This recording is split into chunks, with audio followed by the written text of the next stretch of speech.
प्यारे बच्चों, कैसे हो? इंग्लिश वाले सर की क्लास में आपका स्वागत है। बच्चों, माना दो कंट्री हैं, दो देश हैं जिनके नाम है, एक का नाम है ए, एक का नाम है बी।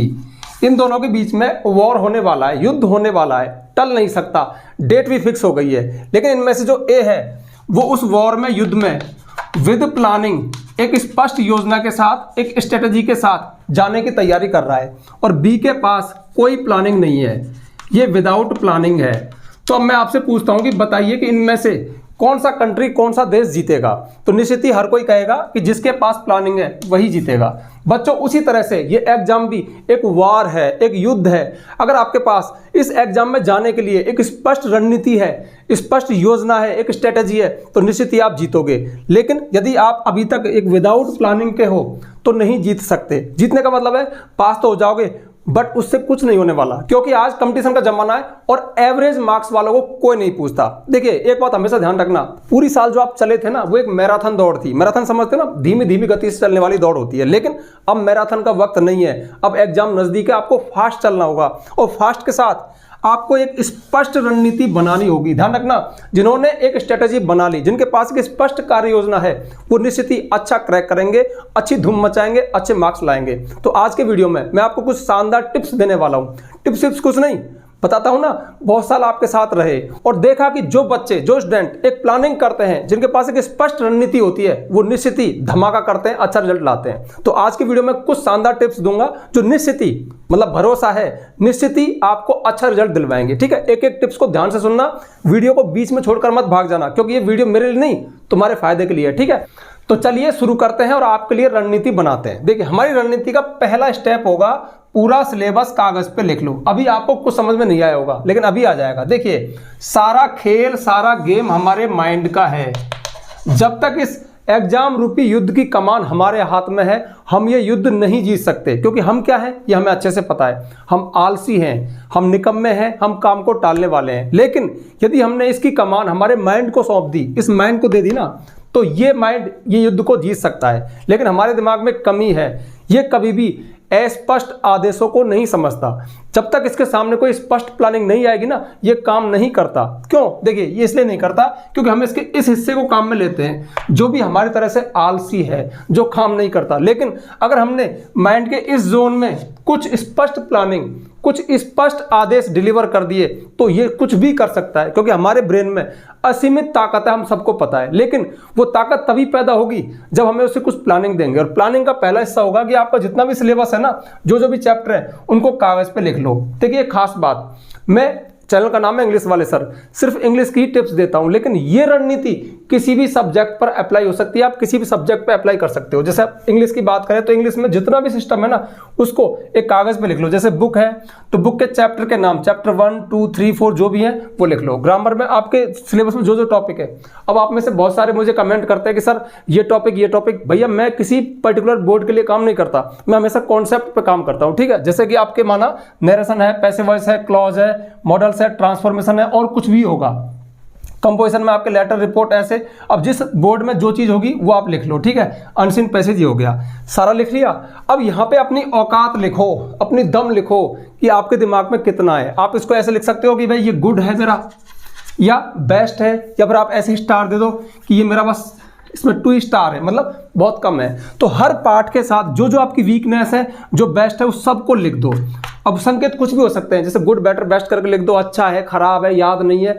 ठीक है, इस तरह से आपको पूरी चीज के साथ ये कवर कर देना है। कहने का मतलब है कि अपनी औकात, अपनी दम, अपनी कमियां, अपनी अच्छाई, सब के सब यहां पे लिख दो। अब ऐसा करने से क्या होगा, मैं कोई बेवकूफ नहीं हूं, मैं बहुत शानदार बात बता रहा हूं। इस दिमाग को बूस्ट करने के लिए, इसको धक्का मारने के लिए इतना समय इन चीजों के साथ बिताना पड़ता है, तब जाके हमारे दिमाग में मूवमेंट शुरू होगा। वो सोचेगा। अच्छा, देखिए यहां तक तो प्लानिंग मैं आपसे करवा रहा हूं, लेकिन अपने माइंड पे भरोसा करो। इतनी प्लानिंग अगर आपने इस माइंड को करके दे दी ना, तो आगे की प्लानिंग ये खुद कर लेगा। मैं कह रहा हूं, हमारा दिमाग जबरदस्त सॉफ्टवेयर है, ये पूरा कैलकुलेट कर लेगा, सब कुछ बता देगा आपको। यार तू इसको पढ़, इसको ऐसे पढ़, ये तेरा कम है, इसको ज्यादा पढ़। तो कहने का मतलब है फर्स्ट स्टेप आपको ये उठाना है, मेरे कहने से यार कर लेना, ठीक है ना। मैं इसको ऐसे ही नहीं बता रहा आपको, ये सारी चीज़ें प्रयोग की हुई हैं। कहने का मतलब है जब तक हमारे दिमाग में एक एक मैसेज, एक एक वीकनेस हमारी नहीं जाएगी ना, वो काम नहीं करेगा। जब तक आप बस ऐसे देख रहे हो यार पेपर है पढ़ना है, कुछ नहीं करेगा। एक एक चीज़ को लिख दो कि मैंने स्टोरी जो है ना मेरी, अभी मैंने बस एक ही बना के देखी है और 4 और देख, अब 4 और देखनी चाहिए ना, इस बात को ये बताएगा क्योंकि इसमें दम है, इसको पता है कि आगे क्या करना है। जैसे अब अनसीन पैसेज की बात करें, ये मैंने खाली छोड़ रखा है, हम इसको काम नहीं करते। पर एक बात बताऊं, चीज़ें रिटर्न होती हैं, आपकी मेहनत कभी बेकार नहीं जाती।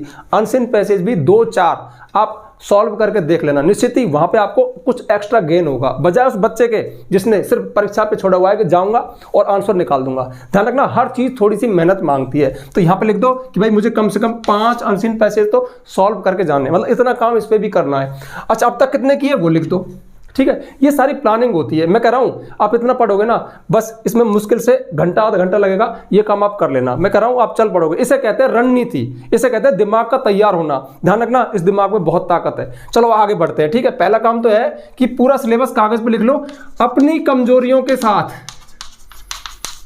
ये मैं भूल गया, अपनी मतलब सिर्फ सिलेबस नहीं लिखना, इसमें तुम्हारा क्या है, पैसिव वॉइस है, इसके रूल्स तुम्हें कितने याद हैं, कितने एग्जाम्पल तुमने हल किए, कहाँ पे तुम्हारी कमजोरी है, मतलब कौन से पैसिव तुमसे नहीं आते, वो चीज़ यहाँ पे साफ साफ लिख दो, ठीक है, अपनी भाषा में जैसा भी कर सको ये कर लेना। अब बढ़ते हैं आगे, और हमारी रणनीति का अगला बिंदु है paper and pen should be always with you.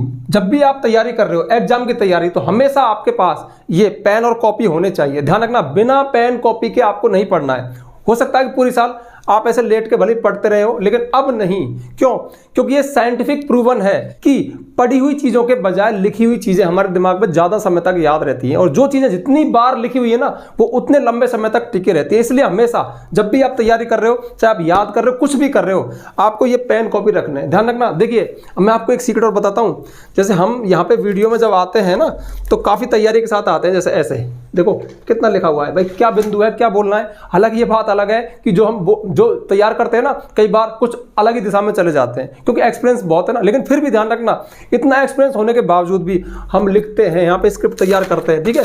ऐसे देखो कितने सारा ये भरा हुआ है, ऐसे 5-6 रफ कॉपी भरी हुई है। क्योंकि एक चैनल और भी है ना, महेश गुरु जी, तो कई साल से काम कर रहा हूँ। तो ध्यान रखना, हम जब वीडियो में आते हैं ना, तो उसकी स्क्रिप्ट तैयार करते हैं, लिखते हैं, काटते हैं, लिखते हैं, काटते हैं। एक बार बताओ, मन में सोचता रहूँ मैं तो आइडियाज उठ जाएंगे ना, लेकिन आइडिया अगर दिमाग में हमेशा टिके रहने ना, तो उनको लिख लेना चाहिए। इसलिए जब भी आप पढ़ रहे हो, कुछ भी पढ़ रहे हो, कोई भी सब्जेक्ट, तो हमेशा ध्यान रखना एग्जाम टाइम में कागज और पेन हमेशा आपके साथ हो। और ध्यान रखना, कभी लेट कर मत पढ़ना, अपने से लेट नहीं, अपने एक टेबल कुर्सी पे बैठ करके, और भले ही आपको लिखने के आप फिर भी पेन कॉपी बगल में लगा, कोई अच्छा बिंदु है, कोई टफ वर्ड है, कोई टफ स्पेलिंग है, उसको फटाफट से लिख लिया। एक बात बताइए, किसी स्पेलिंग को आप ऐसे देख रहे हो कठिन है, नहीं, 3 से 4 बार लिख के देख लो ना, याद हो जाएगी। तो ध्यान रखना हमेशा ये।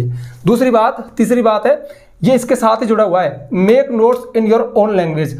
अपनी भाषा में, खुद की भाषा में नोट्स तैयार करना सीखो। देखिए यहाँ पे अब एक बात, काम की बात ही, देखो मैंने भी नोट कर लिया। कैसे? सबके भीतर एक लैंग्वेज है, बाहर निकालनी पड़ती है। ये आइडिया आया था मेरे दिमाग में, फिर मैं भूल जाता, इसलिए मैंने नोट ही कर लिया यहाँ पे। तो देखिए लैंग्वेज क्या होती है। अब जो हमारी बुक्स हैं, जो हमारे टीचर हैं, गाइड है, कहीं भी है, उन्होंने एक परफेक्ट लैंग्वेज तैयार की है, वो उनकी लैंग्वेज है, लेकिन हमारी नहीं है। तो ध्यान रखना, जब तक एग्जामिनर को हम हमारी कुछ ऐसी लैंग्वेज, यूनिक लैंग्वेज नहीं दिखाएंगे ना, वो हमसे अफेक्टेड नहीं होगा। रटी हुई चीज़ें साफ पता लग जाती है कि यार रट के लाया है, ठीक है, ये बुक की लैंग्वेज है, ये गाइड की है। लेकिन अगर कहीं तुम्हारी लैंग्वेज उसको दिख गई, अब आप कहोगे सर हमारी लैंग्वेज तो है ही नहीं, हम तो लिख ही नहीं सकते, इतना अच्छा नहीं लिख सकते। बट इसीलिए मैंने लिखा है यहाँ पे कि सबके भीतर एक खुद की अच्छी लैंग्वेज होती है, यानी किसी आंसर को हम अपनी लैंग्वेज में लिख सकते हैं, लेकिन वो बाहर निकालनी पड़ती है। वो बाहर कब निकलती है? मानो उसके लिए रिक्वायरमेंट है कि आपको ऐसी एक रफ कॉपी भरनी है, 2 रफ कॉपी भरनी है, तब जाके आपकी लैंग्वेज बनने लग जाती है, उससे पहले नहीं बनती। तो फिर क्या करें? उसके लिए थोड़ा प्रयास करें, शुरुआत करें। जैसे देखिए ये टीचर का आंसर है, ये गाइड का है, ये बुक का है, ठीक है। अब अपना भी एक आंसर, मतलब जो तथ्य हैं उत्तर के, वो तो सब में रहेंगे, वो आपके, लेकिन आपकी अलग लैंग्वेज होगी। अब आप कहोगे सर हमें तो आते नहीं, लेकिन आप प्रयास तो करके देखो यार। मैं ये नहीं कहता कि सारे के सारे आंसर आप अपनी लैंग्वेज में लिखो, क्योंकि आपने पूरी साल तो किया नहीं, और एक दिन में आप ऐसे महारथी बनोगे नहीं। तो कम से कम कुछ एक आंसर आंसर माना 20 आंसर है, उनमें से 5 में 4 में भी आपने अपनी लैंग्वेज दिखाई है, तो टीचर को भरोसा हो जाएगा कि हाँ बच्चे ने तैयारी की है। ध्यान रखना, टीचर को विश्वास आपकी लैंग्वेज पे ही होता है, तैयारी साफ दिखती है यार, छुपती नहीं है। ठीक है, तुम जितना करते हो ना उतना ही पाते हो। तो कहने का मतलब है कि थोड़े से नोट्स तैयार किया करो कि भाई इस आंसर को मैं अपनी लैंग्वेज में कैसे दूंगा। ठीक है, हाँ इस साल तो चलो एग्जाम आ गए, तो अगले साल के लिए ये चीज मिल गई कि पूरी साल अगर आप सभी आंसर्स के नोट अपनी भाषा में तैयार करो ना तो बहुत अच्छा है। लेकिन ध्यान रखना वो बेटर उतनी होनी चाहिए जितना कि बुक का है या टीचर का है या कहीं से और है। अब वो रिक्वायरमेंट के लिए क्या है, माना कि 1 2 3 रफ भरनी पड़ेंगी, बहुत सारे आंसर के साथ ऐसा करना पड़ेगा, तब वो चीज ऑटोमेटिक आ जाती है। बट इस पूरे जो दूसरा तीसरा बिंदु है इनका अगर निष्कर्ष दूं ना, तो ध्यान रखना परीक्षा की तैयारी आपको लिख करके ही करनी है। दोबारा बोलूं, लिख करके ही करनी है, रिजल्ट में साफ अंतर आ जाएगा, बहुत फर्क पड़ता है, बहुत फर्क पड़ता है। ठीक है, तो ये दूसरा और तीसरा बिंदु हो गया। अब बढ़ते आगे, और अगला बिंदु है, अगली रणनीति है, बहुत देर तक एक साथ ना पढ़े, बीच बीच में ब्रेक लें। इसका मतलब क्या है, इसका मतलब है जैसे माना कोई आपने एक चैप्टर तैयार कर रहे हो, चैप्टर तैयार हो गया, खड़े हो जाइए, 5 मिनट के लिए इधर उधर टहल लीजिए, गहरी सांस ले लीजिए, फिर दोबारा से अगला चैप्टर अगला टॉपिक स्टार्ट कीजिए। इससे क्या होगा, इससे आप अधिक देर तक पढ़ सकते हो। लेकिन आप लगातार एक ही सिटिंग में बहुत सारी चीजें कवर करते हो तो वो कम याद होती है, प्लस आप जल्दी ऊब जाते हो, मतलब जल्दी थक जाते हो। लेकिन बीच बीच में ब्रेक लेते हो ना तो काफी समय तक काफी चीजों को कवर कर सकते हो, मतलब बहुत घंटे पढ़ सकते हो। कहने का मतलब है इसलिए एक ही सिटिंग में ना बैठे रहें। जैसे कोई चीज कवर हो गई, ठीक है, थोड़ा सा फ्रेश हुए तो वो चीज क्या दिमाग में मेमोरी में भी चली जाती है, याद भी हो जाती है। इसलिए एक साथ लंबा ना पढ़े, बीच बीच में 5-5 मिनट का 7-7 मिनट का गैप ले लें। उसके बाद नेक्स्ट है, ये सबसे इंपॉर्टेंट है, बार बार पूरी वीडियो का निष्कर्ष इसमें 2 ही बातों में, एक तो पेन, आपका पेन कितना चल रहा है, कितनी कॉपी भर रहे हो आप, कितना रफ काम कर रहे हो उसमें, और दूसरा आप कितना रिवाइज कर रहे हो चीजों को, चीजों के पास कितना बार बार जा रहे हो। ध्यान रखना आपके अच्छे रिजल्ट का, अच्छे मार्क्स का बस यही मूल मंत्र है कि आप चीजों को कितनी बार रिवाइज कर रहे हो। मानव स्वभाव है, स्वभाव क्या, हमारे दिमाग की भी यार कैपेसिटी होती है, जब तक हम चीजों के पास बार बार नहीं जाते वो दुरुस्त नहीं होती।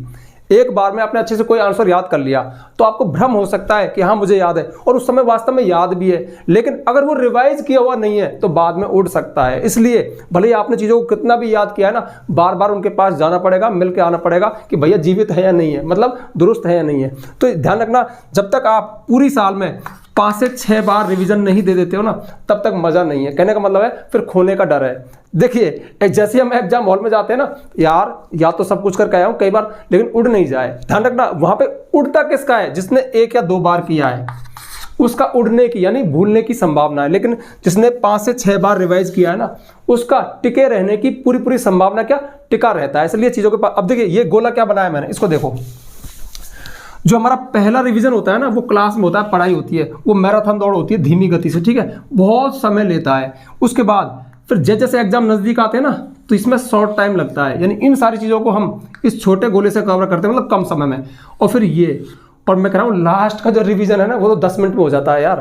क्यों, अब वो 10 मिनट में उसी का होगा जिसने पहले इतने सारे रिवीजन किए होंगे। इसलिए रिवीजन ही अच्छे रिजल्ट का मूल मंत्र है, इस बात को कभी मत भूलना। और ध्यान रखना लास्ट के जो 2-3 रिवीजन है ना, वो आपके लिख करके, मतलब पेन के साथ हों, लिख करके हों तो बहुत मजा है। बहुत मजा क्या, सबसे अच्छी बात वही है। देखिए लिख कर पढ़ने से क्या फायदे हैं, एग्जाम में लिखना है, एग्जाम में सोचना नहीं है और देखना भी नहीं है, लिखना है, तो लिखने की प्रैक्टिस हो जाती है, हैंड राइटिंग सुधर जाती है, ये पता लग जाता है कि हमारी लिखने की कितनी कैपेसिटी है, मतलब अगर हम इस गति से लिखेंगे तो पेपर कितना रह जाएगा। तो हाँ, एक खास बात, 2-4 मॉडल पेपर को सॉल्व भी करके देख लिया करो घड़ी लगा के। मेहनत है यार, तुम जितनी मेहनत करोगे ना, साफ दिखेगी आपकी कॉपी में, और मेहनत का ही फल मिलता है। ठीक है, आप पूरी साल जुगाड़ में लगे रहते हो, कहीं कुछ नोट्स मिल जाए, मुझे आप कमेंट करते हो सर इस चैप्टर को ये बता दो, सर इसमें मोस्ट बता दो, सर पेपर में क्या आएगा। अरे यार मुझे क्या पता क्या आएगा, मैं तो कॉन्सेप्ट पे काम कर रहा हूँ कि आप कैसे तैयारी करें, मतलब और कैसे करनी चाहिए यार। ध्यान रखना पेपर में सिर्फ आपका आंसर नहीं दिखता, आपकी पूरी पर्सनैलिटी उतर जाती है, आपकी सारी आदतें उतर जाती है कि आप कितने अच्छे हो, आपने कितनी मेहनत की होगी, वो साफ दिखती है। मैं कह रहा हूँ जितना आप मेहनत करोगे ना, जितना लिखोगे, जितना रिवाइज करोगे, उतनी मेहनत हो जाएगी, और उतनी मेहनत हो गई तो फिर आपको अच्छे मार्क्स लाने से, अच्छे रिजल्ट लाने से कोई नहीं रोक सकता। कहने का मतलब है, आपने भी एक चीज नोट की होगी इस पूरी वीडियो में, जो मैंने बोला कुछ ही बोला ना, पता क्या बोला, आपको मेहनत करवाने के लिए प्रेरित कर दिया। आप कोई टिप्स नहीं दी, कोई जुगाड़ नहीं दिया, बाकी आप चल पड़ो, आप मेहनत कर लो। और मेहनत करने से मर जाओगे क्या यार, कोई नहीं मरता। मेहनत करने से हम और परिपक्व होते हैं, और मजबूत होते हैं, और मैच्योर होते हैं। और ध्यान रखना, ये तो आपका चलो बोर्ड क्लास का है, 10th है, 12th है, कोई भी क्लास है, कोई भी सब्जेक्ट है, लेकिन इन्हीं बातों को, इन्हीं टिप्स को आप किसी भी कॉम्पिटिटिव एग्जाम के लिए भी फॉलो करो तो भी वही बात है। कहने का मतलब है पढ़ने का सफलता का एक ही मूल मंत्र है कि आप कितनी मेहनत करते हो, आप कितना रगड़े हो, आपने कितने घंटे पढ़ाई की है और पढ़ाई में आपका मन लगा नहीं लगा। अच्छा देखो, मन की बात, खास बात बताऊं, सच बताऊं क्या, ये सीक्रेट है, किसी से कहना मत, पढ़ने में किसी का मन नहीं लगता। मतलब हमारे इस माइंड का तो मन, जो बताया था ना, जो निकम्मा है, जो आलसी है, जो बहानेबाज है, उसका तो मन लगता ही नहीं, क्योंकि हम दिन भर उसी के साथ रहते हैं। लेकिन हमारे दिमाग में ही एक हिस्सा हो रहा है जिसका मन लग जाता है, लेकिन उसको प्लानिंग चाहिए, वो बहुत शार्प है। अब प्लानिंग जोन तक जाने के लिए ये कुछ हथकंडे अपनाने पड़ते हैं, पेन कॉपी का साथ लेना पड़ता है। अब देखिए पेन में क्या है, एक वर्ड मैंने बोला, ये लिख दिया रिवाइज, एक लिखा हुआ है रिवाइज, तो ज्यादा स्पष्ट कौन सा है, ज्यादा ये साफ दिख भी रहा है ना, रिवाइज लिखा हुआ है REVISE, एक बोलो रिवाइज।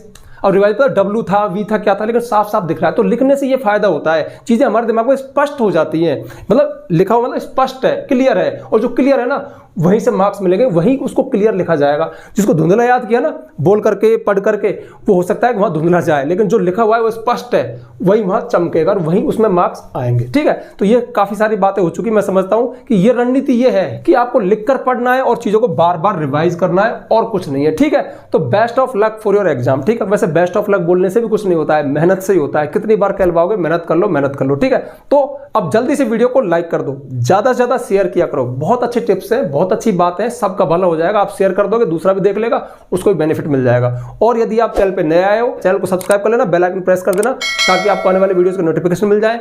आज के लिए बस इतना ही, मिलते हैं नेक्स्ट वीडियो में नेक्स्ट टॉपिक के साथ। तब तक के लिए बाय।